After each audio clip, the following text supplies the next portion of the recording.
Good evening, friends. Today we shall learn the derivative of a function.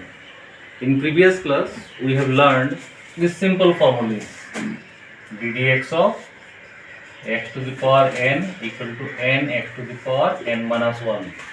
From which principle we have learned? Generally, I do prefer to show this first principle. Can you remember the first principle? First principle says ddx of y equal to limit h tends to 0 f of x plus h minus fx by h. Using this, we have found out ddx of x to the power n is equal to n x to the power n minus 1. But in the classroom, in practical field, if I say what is ddx of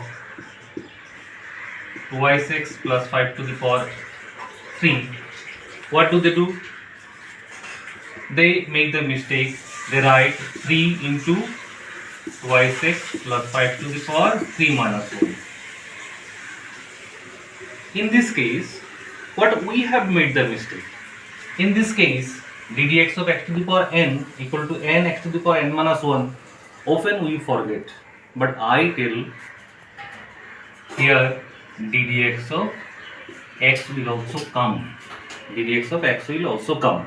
So if I say this one, it is nowhere written, but if you indicate this one, then this problem will not arise. So then what will they do? They will write ddx of 2y6 plus 5. So we are getting 3 2y6 plus 5 to the power 2 into 2 into 1 plus 0 means 6 2y6 plus 5 to the power. I hope we can explain the students in this way. Now let us take another example.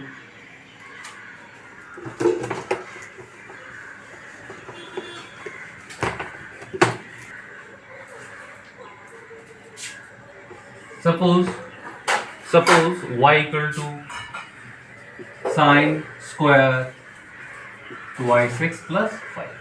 In most of the cases, if you are asked to differentiate, what do they do?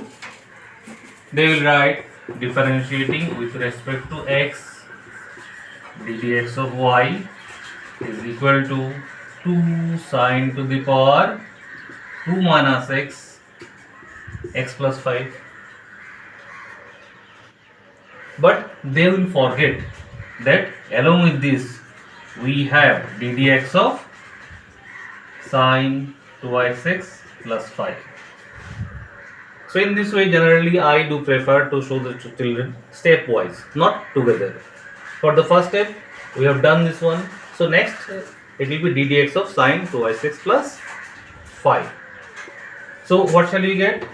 2 sine to the power 1. So 2y6 plus 5 into cos 2y6 plus 5. Again, they may make mistake. Here also you see, we have differentiated this sine 2y6 plus 5. So again, one step will come into ddx of 2y6 plus 5. So ultimately, what shall we get? So 2 sine 2y6 5 into cos 2y6 plus 5 into 2. So ultimately we are getting 2 sine a cos a, means 2 into sine 4x plus 10. 4x plus 10. So ddx of sine to the power 2 2x plus 5 will be 2 sine 4x plus 10. So in this case, what are the possible mistakes students are doing? Again I am telling you, check, we have gone stepwise. So never teach them at a time, at a go. So first of all, we should show the first step, then second step, again third step. So I hope in this case we are clear. Now let us take another example. Let us take another example. Y equal to 2 to the power x. Now we want to differentiate this one. Generally, what does students do? ddx of y equal to x into 2 to the power x minus 1. Is it right? No, definitely not. Because they always forget that we can apply those formula ddx of x to the power n equal to n into x to the power n minus 1 in case of variable only. So, but here 2 is a constant. So, in that case, we have to apply logarithm.